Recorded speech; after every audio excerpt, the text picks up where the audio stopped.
In the last lecture, we were discussing about the integrity constraints, the rules which are to be followed for the data to be eligible to be the part of table. उसी में हमने देखा था foreign की। Foreign की का काम क्या है? It is use to establish relationship between two tables, that is it is use to connect two tables. अगर आपको एक टेबल का डेटा ही यूज़ करना है दूसरे टेबल में, तो उस केस में आपको क्या करना पड़ेगा? You have to establish a parent child relationship between two tables. Main table के अंदर आपको प्राइमरी की बनाना है उस कॉलम को, एंड वही कॉलम आपको दूसरे टेबल सेकेंडरी टेबल में यूज़ करना है, एंड वो वाला कॉलम क्या हो जाएगा? फॉरेन की हो जाएगा। पर यहाँ पर क्या होता है, जब आप एक ही डेटा दो जगह पर यूज़ करोगे और पेरेंट चाइल्ड रिलेशनशिप होगा, तो पेरेंट के अंदर अगर आप डेटा डिलीट कर देते हो तो वो डेटा चाइल्ड के अंदर एग्जिस्ट करेगा, बट मेन टेबल में तो वो डेटा है ही नहीं। तो अब आप क्या कर सकते हो? There is a problem, and इस प्रॉब्लम में क्या होता है, Oracle is going to give you an error message, referential integrity violated और parent record not found. Fine. So there are two ways to maintain integrity of the data in child table when a particular record is deleted in main table. When two tables are connected with foreign key and certain data in the main table is deleted for which a record exists in the child table, then we must have some mechanism to save the integrity of data in the child table. तो अब वो mechanism हम पढ़ने वाले हैं। So there are two ways to handle this situation. एक तरीका है कि अगर आप डेटा पेरेंट टेबल में से डिलीट करते हो तो ऑटोमेटिकली चाइल्ड टेबल में से भी वो डेटा डिलीट हो जाना चाहिए। दूसरा केस क्या है कि अगर आप पेरेंट टेबल में से डेटा डिलीट करते हो तो चाइल्ड टेबल में वो वैल्यू नल हो जानी चाहिए। नल का मतलब क्या है कि जो डेटा आपने पेरेंट टेबल में से डिलीट किया है उसका रिकॉर्ड चाइल्ड टेबल में नहीं मिलेगा। Fine. So you can do this thing either in the create table statement or in the alter table statement. और ये चीज़ किससे पॉसिबल है? ये पॉसिबल है cascade delete clause से। So a foreign key with cascade delete means if a record in the parent table is deleted, then corresponding records in child table will automatically be deleted. Fine.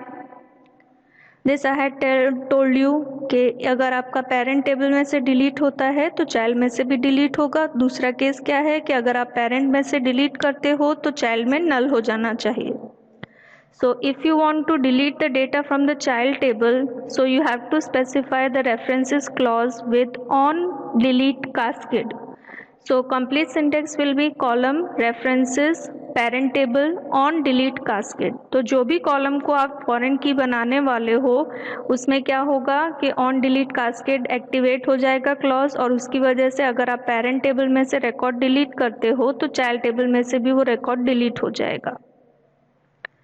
Second choice क्या है कि अगर आप parent में से delete करते हो, parent में से डेटा डिलीट करते हो तो वो डेटा नल हो जाना चाहिए चाइल्ड टेबल में।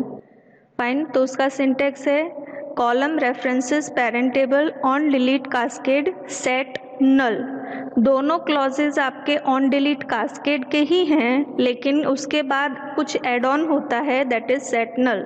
अगर सिर्फ आप लिखते हो ऑन डिलीट कास्केड तो वो क्या करेगा, पेरेंट टेबल में से जो भी डेटा डिलीट हुआ है वो चाइल्ड में से भी डिलीट हो जाएगा।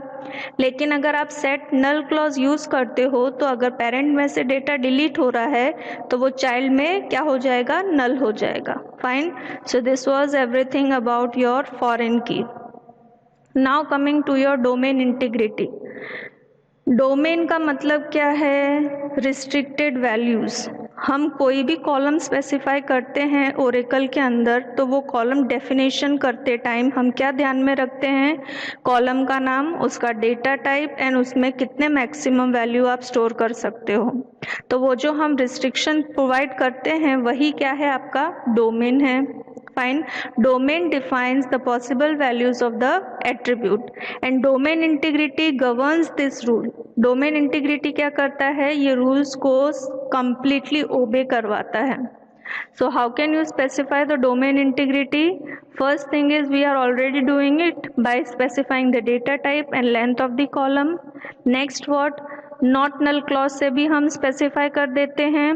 इसके साथ साथ हम क्या कर सकते हैं? constraints define कर सकते हैं, special constraint define कर सकते हैं, और लास्ट में क्या कर सकते हैं? हम default value भी specify कर सकते हैं.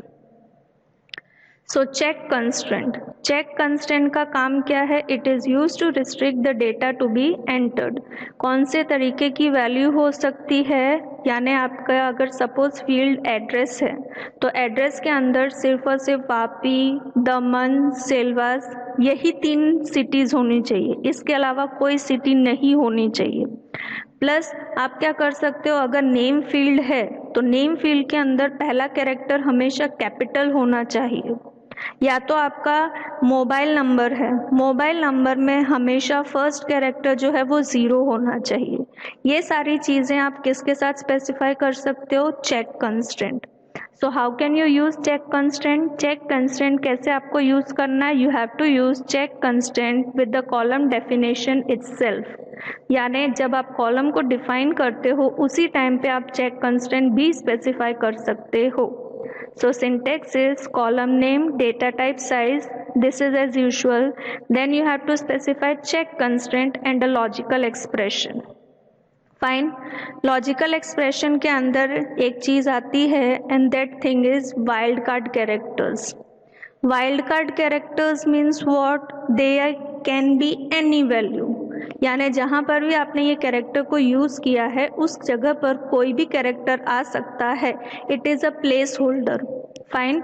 सो परसेंटेज साइन इट रिप्रेजेंट 0, 1 और मल्टीपल कैरेक्टर्स. यानी वो परसेंटेज साइन की जगह पर एक कैरेक्टर आ सकता है या बहुत सारे कैरेक्टर्स आ सकते हैं, या तो एक भी कैरेक्टर नहीं आ सकता है. अंडरस्कोर का मतलब क्या है? Only a single character. Fine. So ये एग्जाम्पल है. Create a table client master with the following constraint. Fine. Constraints क्या क्या है? Data value of the column client number begins with letter C. Data values being inserted in column should be in upper case only. Name column के अंदर. And city के अंदर खाली Bombay, Delhi, Madras and Calcutta ही होनी चाहिए. तो ये चीज़ हम कैसे स्पेसिफाई कर सकते हैं? This is the way. Client number varchar 2. अब क्लाइंट नंबर के अंदर हमेशा किससे स्टार्ट होना चाहिए? C से स्टार्ट होना चाहिए. यानी first character must be C and उसके बाद कुछ भी आना चाहिए. कुछ भी का मतलब percentage. So check constraint complete कैसे होगा? Check client number like.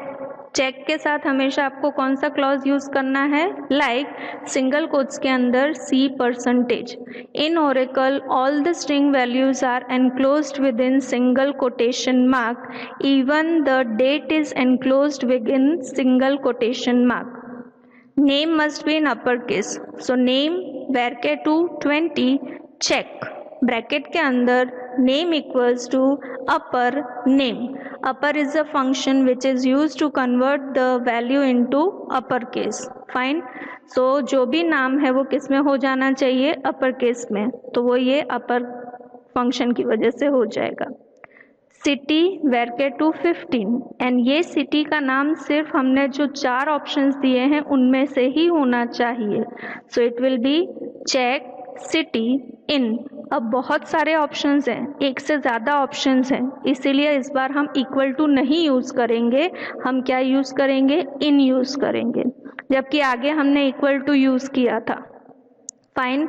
इन यूज़ करके Delhi, Bombay, Calcutta, Madras separated by commas. Fine. State, pin code, remark as usual. Balance due एक मैंने मेरी साइड से ऐड किया है. Balance due must be always greater than 0. तो check balance due greater than 0. Fine.